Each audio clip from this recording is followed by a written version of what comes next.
ఇది ఓవరాల్ గా టీడీపీకి ఇష్టం లేకుండా పెట్టుకోవాల్సిన పరిస్థితి, బీజేపీకి ఇష్టం లేకుండా పెట్టుకోవాల్సిన పరిస్థితి, జనసేనకు పొత్తు పెట్టుకుంటే ఇష్టం వాళ్ళకు. కాబట్టి ఇది ఓవరాల్ గా ఈ పొత్తు ఉంటుంది. సరే, ఈ సీట్ల సంఖ్య కాడ కొద్ది ఇబ్బందులు అవుతాయి, తర్వాత వచ్చేసి ఏ సీట్లు ఇవ్వాలని సడకునికి ఇబ్బందులు ఉంటాయి. ఇది ఒక యాంగిల్. దీనికి తోడు 1999 2014ను అప్పుడు మనం బీజేపీతో పొత్తు పెట్టుకుని గెలిచాం కదా అనే యాంగిల్ కూడా టీడీపీ వాళ్ళు ఆలోచించవచ్చు. కానీ అప్పటికి ఇప్పటికి తేడా ఏమంటే, ఇప్పుడు బీజేపీ అనేది రాష్ట్రానికి తీరని ద్రోహం చేసింది అనేది 2024 వస్తుంది. 2014 ఆ పరిస్థితి లేదు. ఒకవేళ విభజన కోర్లు కార్యక్రమప్పటికీ కేంద్రంలో వాళ్ళ అధికారం వచ్చే అవకాశాలు ఉన్నాయి. కాబట్టి కేంద్రంలో అధికారంలో ఉన్న పార్టీతో బాగుంటే, సఖ్యతగా ఉంటే ఇవన్నీ సాధించవచ్చు అని చెప్పేసి ఆ రోజు పరిస్థితి ఉన్నది.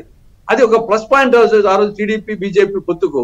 కానీ ఈ రోజు టీడీపీ బీజేపీ పొత్తుకు అది మైనస్ అవుతుంది. ఎందుకంటే 10 సంవత్సరాల తర్వాత ఏమీ రాలేదు కాబట్టి ఈ రోజు ఒక విధంగా ఇవన్నీ కలిసి కాంగ్రెస్ పార్టీకి నెత్తిన పాలు వస్తున్నాయి.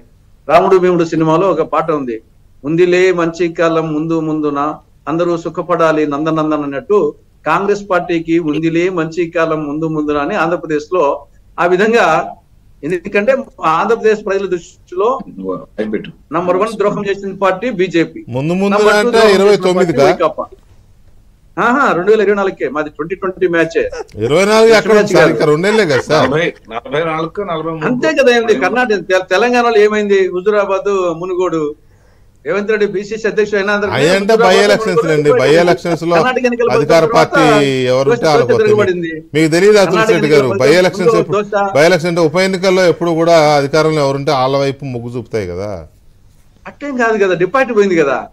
పోయింది నిజమే, దుబ్బాక మునుగోడు వాస్తవమే మీరు అదే మరి.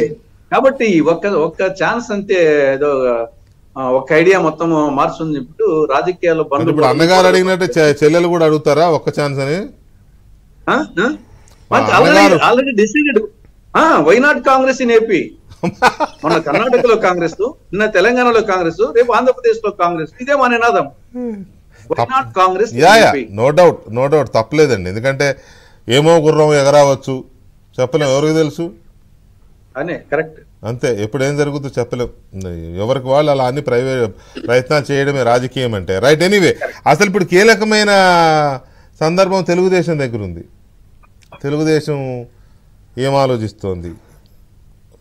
వ్యతిరేకత ఉన్నది అని వాళ్ళ పార్టీలో చాలామంది ద్వితీయ తృతీయ శ్రేణి నాయకులు టాప్ లెవెల్లో కూడా కొంత భయపడుతున్నారు.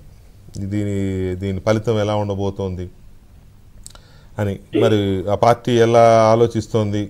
చంద్రబాబు నాయుడు గారు ఢిల్లీ టూర్లో ఏం చేయబోతున్నారు?